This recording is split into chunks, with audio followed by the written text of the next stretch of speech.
India গায় হাতে বাজু পায়ে ঘুরে দিয়া চিকন চাকন করো তারি দেখতে লাগে। ঈদের ব্লগে শেয়ার করেছিলাম আমরা 1400 গ্রাম সালামি পেয়েছি, আর সেই টাকাটা দিয়ে মেয়েরা চলে এসেছি বাজার করতে। থেকে আমাদের প্ল্যান ছিল নববর্ষ উদযাপন করবো এবং সেটার জন্য লটারি করে আমাদের এক একজনের ভাগে 2-3টে করে ভর্তা পড়েছে এবং এর থেকে বেশিও কেউ চাইলে করতে পারবে। সো সেটার জন্য যে বাজারটা, সেই বাজারটা আমরা আজকে ওই টাকাটা ব্যয় করছি। তো সবার জন্য টুকিটাকি কেনাকাটা শেষ করলাম একটা বাংলাদেশি শপ থেকে এবং তারপরে চলে গেলাম সুপার মার্কেটে। যেহেতু আমাদের টুকিটাকি অনেক জিনিসই লাগছে, তো আলু ভর্তার জন্য আলু নেওয়া হচ্ছে, পেঁয়াজ নেওয়া হচ্ছে, সরিষার তেল নেওয়া হয়েছে, রসুন নেওয়া হয়েছে, একদম কিছু কিছু জিনিস নেওয়া হচ্ছে না, সব তো আসলে কেনার দরকার পড়ে না। কেনাকাটা করে আমাদের গলা শুকিয়ে গেছে, আমরা অনেক টায়ার্ড ছিলাম, তো এই জন্য আমরা এখান থেকে এই যে বোবা টি খেলাম। তারপরে তৃপ্তি করে খাওয়ার পর এখন তো আমাদের ডেকোরেশনের পালা। ডেকোরেশনের জন্য কেনাকাটা শেষ করলাম টাইগার থেকে, মানে ফ্লাইং টাইগার। অ্যান্ড দেন বাসায় এসে রেস্ট টেস্ট করে আমি চিন্তা করলাম একটু আগে ভর্তাগুলো বানিয়ে রাখি, সো দ্যাট সকালবেলা উঠে রেডি টেডি হয়ে চলে যেতে পারবো। যদিও ভর্তা গরম গরমই ভালো লাগে, তবে আমার ভাগ্যে যে ভর্তাগুলো পড়েছে, মানে বাদাম ভর্তা পড়েছে। বাদাম ভর্তা তো অনেক সময় দিতে হয়, আর আমি এর আগে কখনো বাদাম ভর্তা বানাইনি।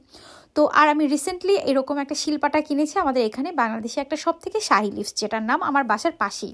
আপনারা চাইলে সেই দোকানটার অ্যাড্রেস আমি দিয়ে দিতে পারি। অ্যান্ড দেন সেই শিলপাটাটা তো ব্যবহার করা হচ্ছে না।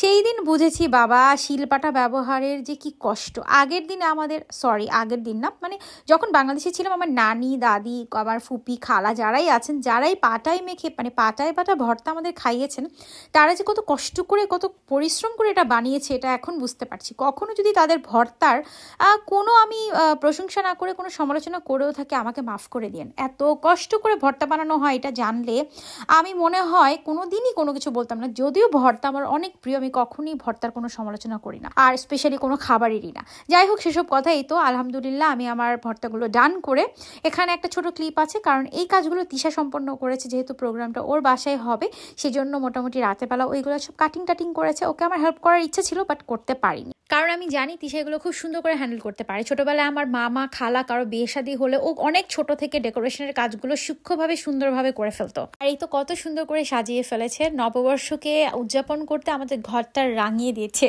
আর এই তো আমি রেডি হয়ে চলে আসলাম। সেদিন 3-4টা হিজাব মনে হয় আমি চেঞ্জ করেছি, কারণ আমার কাছে মনে হচ্ছিল আমার শাড়ির সাথে কোনো হিজাবই যাচ্ছে না। তো গরম গরম ইলিশ ভাজা হচ্ছিল, আর ইলিশ মাছটা এত বেশি মজা ছিল, একদম ইলিশের গন্ধে চারপাশ মোমো করছিল, কখন খাবো। তো আমাদের যার ভাগ্যে যেই ভর্তাটা পড়েছে আমরা সুন্দর করে সার্ভ করে রেখেছি। প্রত্যেকটা ভর্তা অ্যামেজিং ছিল। আলু ভর্তা, ডিম ভর্তা, শুটকি ভর্তা, টমেটো ভর্তা, সিম ভর্তা, চিংড়ি মাছের ভর্তা, বাদাম ভর্তা, ডাল ভর্তা, কালিজিরা ভর্তা, বেগুন ভাজা, গরম গরম প্রত্যেকটা খাবার অ্যামেজিং ছিল। সাথে পেঁয়াজও ছিল। ছোটবেলায় স্কুল লাইফে সবসময় অপেক্ষা করতাম কখন বৈশাখ আসবে, আর সেই দিনটাতে আমরা শাড়ি পরে যাব, কারণ বৈশাখে আমাদের কোনো লিমিট ছিল না, আমরা শাড়ি পরতে পারতাম।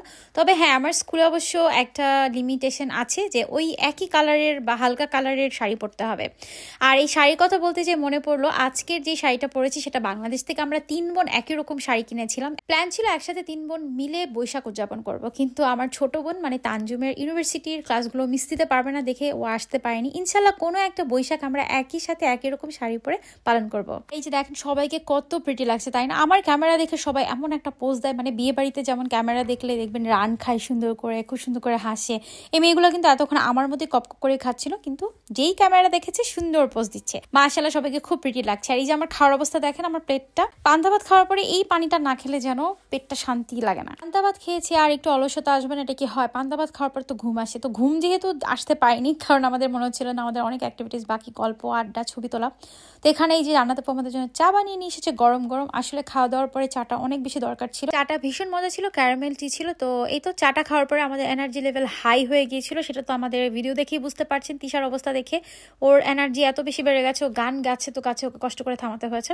অ্যান্ড দেন আমরা এই যে একটু মজা করলাম, ভিডিও ক্লিপ নিলাম, ছবি তুললাম। আসলে সুন্দর করে সাজগোজ করাটা কিন্তু একটা পরিশ্রমের কাজ। তো এই জন্য মনে হচ্ছিল যেহেতু রেডি হয়েছে, সবাইকে খুব বেশি প্রিটি লাগছে, তাই ছবি তুলতে হবে। দিনটা তো চলেই যাচ্ছে। আমরা যখন ইটালিতে ছিলাম প্রতি বছর নববর্ষটা ঠিক ওই দিনই উদযাপন করা হতো, এবং এত সুন্দর ওয়েদার থাকতো, মানে না ঠান্ডা না গরম না নাতিশীতোষ্ণ, খোলা আকাশের নিচে সবাই মিলে এত আনন্দ হতো, এত ভালো লাগতো, মনে হতো যে সত্যি এক টুকরো বাংলাদেশ না, মানে শাহবাগটা যেন আমি ইটালির রোম শহরে পেয়েছি।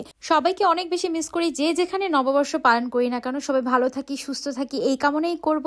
আর এবছর আমরা একটু অল্প পরিসরে মানে জাস্ট নিজেরা মিলে করেছিলাম নববর্ষটা। খুব বেশি ভালো ছিল, খুব বেশি আনন্দ করেছি আলহামদুলিল্লাহ, এবং সবশেষে এরকম মজার ফুচকা চটপটি খেয়ে আমাদের নববর্ষটা শেষ করলাম। যে যেখানে আছেন ভালো থাকবেন, সুস্থ থাকবেন। দেখা হবে পরবর্তী কোনো একটি ব্লগে। আর সবাইকে আবারও শুভ নববর্ষ।